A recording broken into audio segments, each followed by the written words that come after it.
It's crazy how I usually give games the benefit of the doubt until they can prove themselves or not, right? Like that feels fair at least. It seems like I really do need to stop doing that after this game though. Because everything surrounding 1348 Ex Voto, that's the latest modern audience slop simulator, has proven that these sorts of games, man, they need to stop happening, dude. In case you're actually sane and not terminally online like me, you're probably thinking, what even is this game? Well, my friends, let us now delve into the world of medieval Italy and dissect the rotting corpse that has been spruced up by the games industry this time. So in case you don't know, 1348 Ex Voto tells the story of Aieta, that's a female knight, which is already bogus, because female knights never existed, but that's okay, because this is the exact kind of game that you think it's going to be. You see, Aieta is in love with her childhood friend Bianca, who looks like a doll that someone brought to life as like an asset flip on a forum somewhere. You see, the entire plot of Ex Voto is this, my god. So there's a plague that's ravaging the village in which Aieta and Bianca live. Eventually, one day, these bandits come to town and they raid the entire village and they slaughter everybody. Bianca is then kidnapped for some reason, and then Aieta vows to save her beloved and bring vengeance upon those who destroyed her home. It's at least a pretty simple and, effective setup, I guess. It leads to a lot of nonsense, however, because this game, in case you don't know, it's about 4 or 5 hours long at best, depending on how good you are at it, and the game is also painfully linear as well. So the vast majority of the enemies that you do fight in the game are unsurprisingly white, angry men, in case you haven't yet realized the angle of a game like this that it's going with. Yes, you're another strong woman, again, fighting fully grown, able-bodied men and ending them in Mortal Kombat because you're just so good, dude. It will never not come across as stupid and annoying, but this is the sort of game that feels like it was destined to get made in the era of game development that ravaged the industry from about 2020 to 2024, but I guess this one just, took a bit longer to cook, I guess. But according to, well, pretty much everybody, Ex Voto should have maybe let this thing never out of the kitchen to begin with. Get it? Because it stars women? Yeah, that's going to offend somebody watching this. It's a joke, relax. But the real joke is this game's Metacritic score. Before I even show you that, just take a guess, right? Like, please, just guess. What could it be? Again, it's a lesbian knight game about fighting angry white men in 2026. The industry would eat this sort of thing right up, right? So, like, what's the Metacritic? 75, 80, 85? Nope. As seen here, it's 53 out of 100. Finger licking good! You gotta be kidding me, dude. All of this virtue signaling, placing the pieces meticulously to cater to the modern audience, what these reviewers would want to love to see. And even the people you pander to, they can't bring themselves to score this thing anywhere close to reasonably competent at best. 53 is a horrendous score. It's bafflingly bad, but not really surprising either. This is the same game, by the way, that the gamer, as seen here, said will be this year's best medieval game because it is a lesbian knight's love story.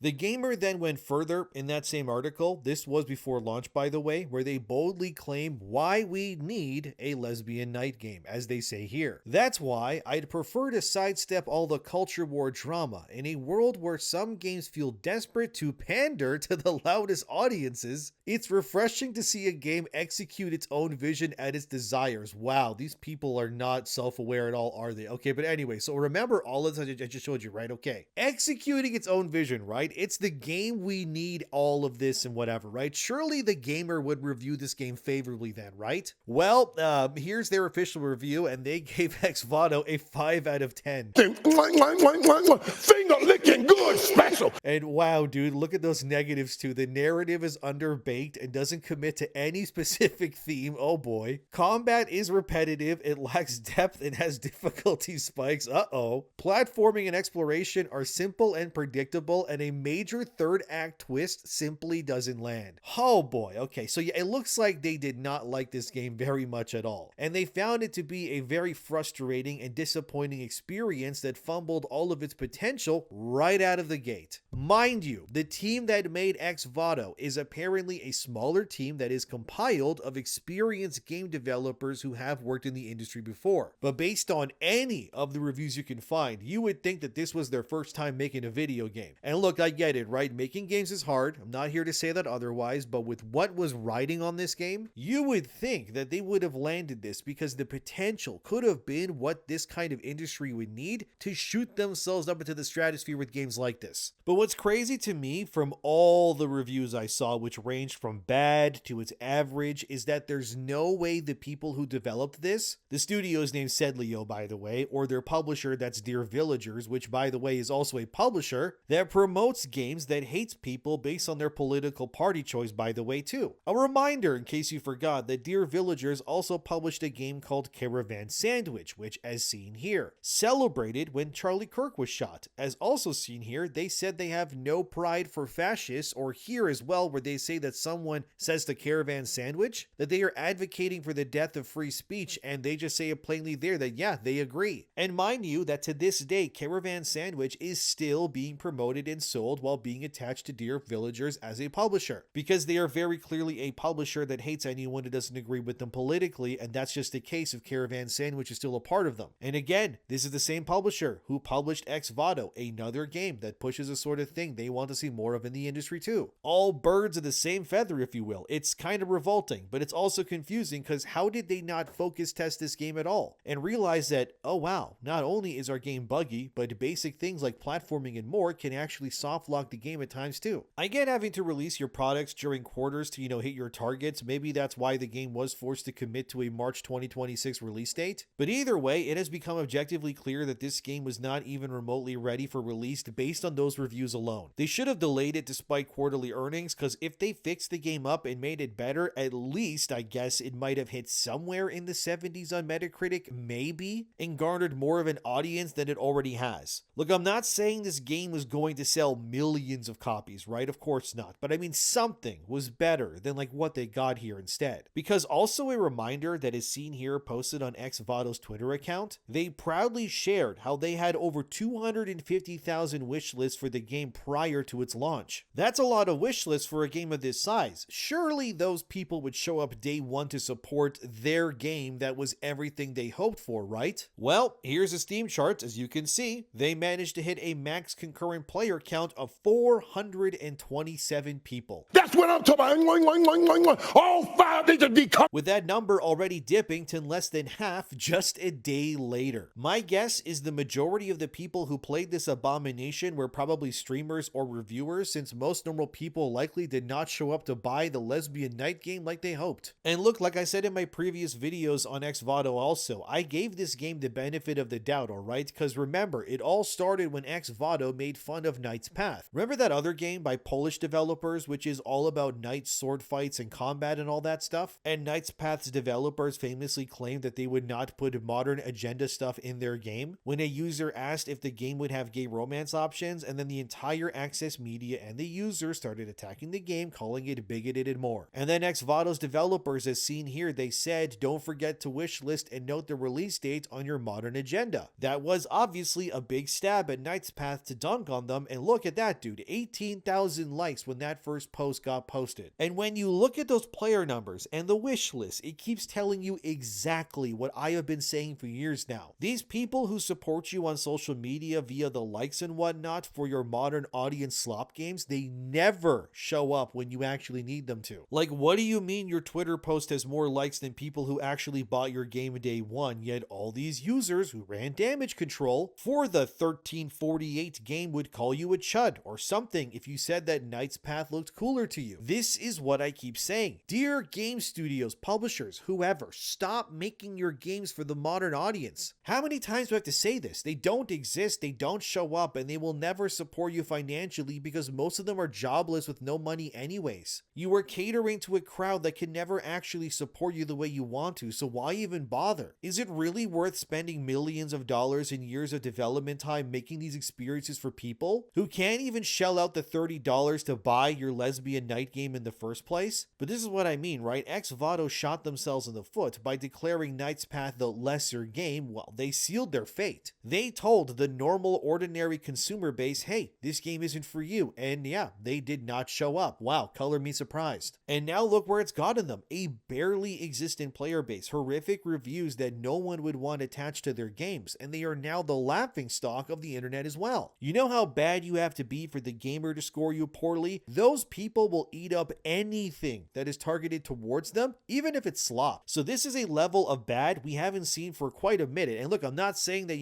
gay games, whatever, are bad, but if you're gonna make a gay game, make it great at least. I mean, this is just not it. And again, dear villagers will probably think, sure, we lost money. Yeah, we lost credibility, but did we at least own the chuds? And like usual, no, you didn't. You made more slop just meant for the grinder again, but what if I told you all of this gets worse? Because now I'm gonna talk about the ending of the game if you don't mind. So if you don't want it spoiled, I guess stop watching, but like, let's be honest, it's so dumb. Let me explain. This is ridiculous, dude. Let me set the stage for how this all goes down, okay? Remember how the gamer said that third act twist made no sense? Yeah, they weren't kidding. So anyways, the whole game, right, you're running around this linear medieval Italy fighting white men looking for your lover Bianca. Because remember, they stole her while they burned down your village. Oh, those evil white men. But what if I told you it was all a ruse and it was orchestrated from the start to happen the way that it was? Here's where things get even more stupid. So Aida obviously is a highborn woman. That's why she's a knight, right? And then you have Bianca, that's her lover. She's lowborn. She was destined to be a maid or like something like that for the rest of her life. Anyway, Bianca always wanted status and power, but knew that she would never have it because again of her birth and all of that. So Bianca was destined to become something that she didn't want to become. So, and I swear I'm not kidding here, I'm being totally serious. Like, okay, look, just so nobody thinks I'm lying or something else, like here's the big twist as to who is in command of these soldiers and all of this chaos. So, my God, please watch this clip from the game. Watch this. I hoped you would come.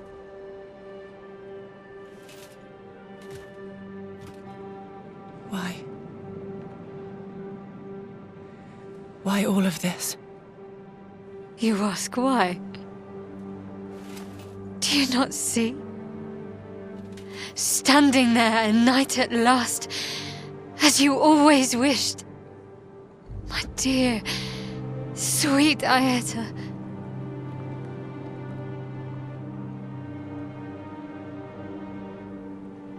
I shall not be swayed by your honeyed words. I have come to end this. But we have just begun. The old world is ending. The wars, the pestilence. This is our time, our only chance to build a new world from the ashes.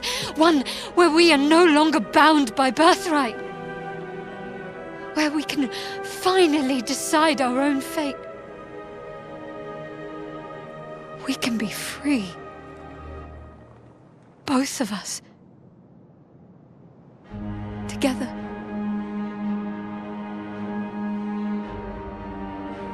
At what cost? At any cost. To build this, all of this, there is no other way. Your men are killing innocents. It is not your blood being spent.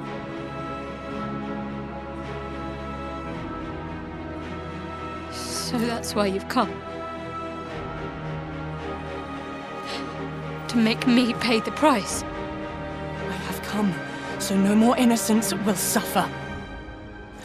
Yeah, so it turns out that Bianca is the main villain of the game all along. Oh, but why do it, right? Why? Why cause all of this chaos? You're probably wondering that. Well, here's the reasoning, so watch this clip as well. Give up this foolish struggle! Even now, I would forgive your betrayals. Of the others. Of me. Of us.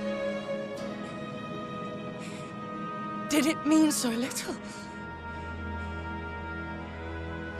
I was overlooked. Underestimated. Even by you. I was never a fool. While you dreamt of tales of Arthur and Lancelot, while your father indulged your swordplay, I had to claw my way up. Out of the mud. I could.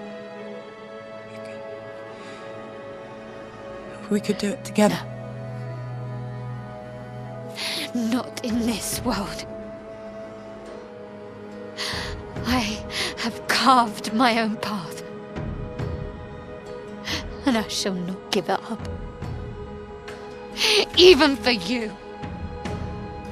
Yeah, so Bianca was the one who allied herself with the bandits and whatnot that ravaged Aieda's village. All because she didn't want to live as a peasant anymore and instead wanted power and money and status. So to her, it was a necessary evil, in her own words, to effectively allow dozens of innocent people, likely women and children mind you, just get completely slaughtered or worse by these bandit groups as payment to these bandits to let her live and be whisked away with them. Then somehow Bianca becomes the leader of these bandits, which is just ridiculous. Because if a low-born peasant woman was never able to succeed in her life, why would a group of heavily armed bandits, ranging in the dozens of groups, allow this like random young woman in like a backwater village to lead them? I guess it really doesn't matter, because either way, Bianca is now the leader of them because the plot demands it. Anyways, Aieta obviously is disgusted by what she's seeing and is even able to forgive Bianca for again allowing the slaughter of children just so that she could live in power and luxury. And then because of all of this, Bianca realizing that Aieta would not listen or allow her to live in her weird LARPing role-playing dream where she's a bandit leader, which, let's be real, even if Aieta allowed Bianca to live, eventually if Bianca's group became like too bloodthirsty anyways, like the Kingdom of Italy or whatever else would eventually send their own knights and military power and completely crush Bianca anyways. Because what does a low-born random peasant girl who knows nothing about combat gonna do against like an actual military might that knows how to fight, strategize, and has resources? We both know either way that Bianca would get cut down and slaughtered, right? Which makes the entire situation surrounding this game feel effectively pointless. But again, the plot needs to happen. So she basically just allows children and innocent people to just get slaughtered and no-scoped because she wanted to play bandit leader for a little bit is what she did. Aieta, obviously, ended up cutting down the majority of Bianca's group anyways, which again proves my point. Because how would a group of bandits led by a random small woman be any sort of threat if one single female knight, who's like 90 pounds at best, be able to systematically slaughter every single one of them with only a sword, mind you? Like, this is the worst bandit group I've ever seen. Like, you got annihilated by a 5'2", 90-pound woman. You should have known this bandit life wasn't for you, but whatever, anyways. Hilariously, though, as others have pointed out, this ending of a lesbian knight romance story ends with two lesbians fighting each other, which is, I mean, come on, what are we doing, guys? Like, in case you don't know, right, and this is real, look it up, lesbians as a group have the highest domestic violence rate out of any other group when it comes to that statistic. I'm not even being a bigot, that is real. Like, again, go look that up. Like, lesbians are out here just fighting each other like they're Tekken characters on a random Tuesday. Anyways, the fact that Sedlio and Dear Villagers decided to enforce that stereotype to such a degree that your final boss fight is another lesbian is just like comical levels of what are we doing? I'm amazed that they thought that this would come off as profound. Like, this just tells me that nobody involved with this game is a real person, because it took me all of 5 seconds to look at this setup and start bursting out laughing at how stupid it all was. Anyways, how does Ex Voto end, you may be asking? Well, here, watch this clip. It was a steep price. The town was my dowry. To buy into this new life. Opening the gates. Leading them inside. It was a necessary evil. But I made certain you were spared. That you were far from harm that day. You planned everything. Betrayed everyone. It was fine for you. You who have only ever seen what you wanted, heard what you wanted from inside your gilded cage. I had no such fortune. As a low-born woman, as a peasant, I was treated like chattel.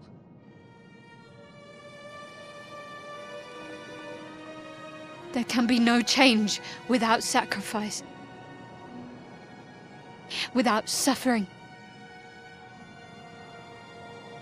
Power can only come from strength. Look at you. With this freedom we've claimed, your own path has led you to become a knight. That is not strength.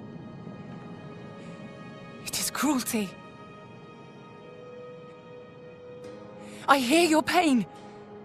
But how can any of this be fair and just, founded on the blood of innocence? Bianca, there must be another way. Leave all of this.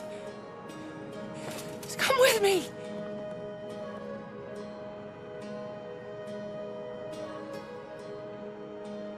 Straight from one of your tales. You are naive, Aeta. Most of us aren't born into power. I won't let you take it from me. All those months ago. In this madness. No matter how far we have fallen, we still remain. But at what cost to us? What choice did I have? I had nothing. Would sacrifice everything.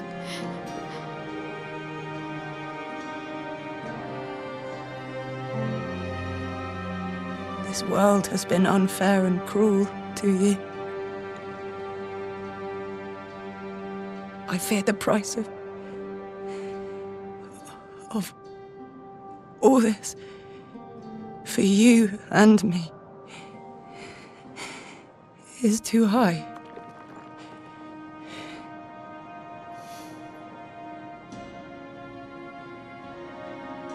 Very well.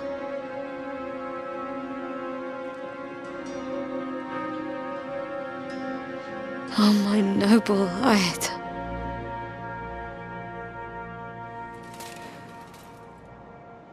Would thou aid this damsel to rise?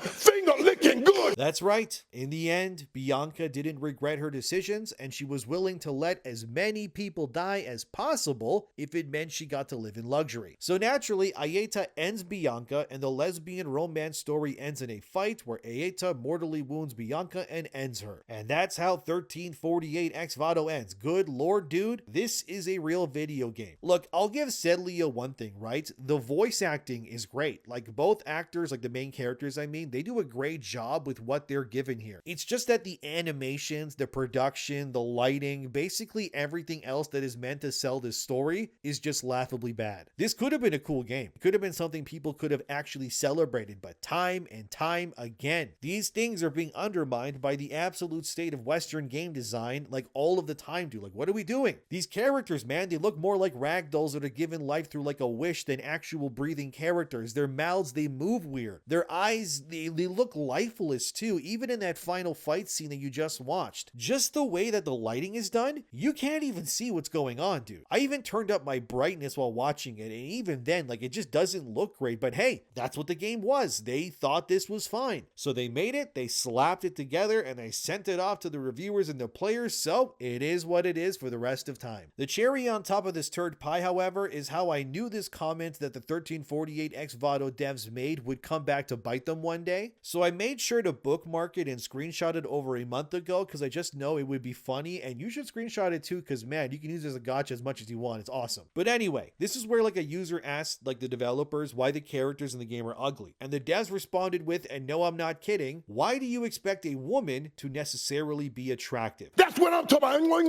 about. Just delicious, dude. The prime steak of a gotcha comment served up piping hot and fresh with a side of french fries and gravy gravy and a nice assortment of garden vegetables. Thank you, said Leo and dear villagers. Thank you for this game. Thank you for proving that yet again the modern audience doesn't exist, and that toxic positivity and virtue signaling will always result in the worst games ever conceived, no matter the genre, the budget, or the message. 1348 Ex Voto is the greatest example of what not to do in 2026 or any year before or after it. Absolutely horrendous, and all I can do is smile and laugh at this all. Like, what a waste, what a mess. My God, is it pathetic to see. But that was the game that was meant to be the chosen one, so what do you think? Did you play it? God, I hope not, but if you did, let me know. Subscribe if you like to. Apologies for the cringe from the game, but I think we all came out the other end wiser. Thanks for watching, see you guys next time, and don't forget to check this game off of your modern agenda.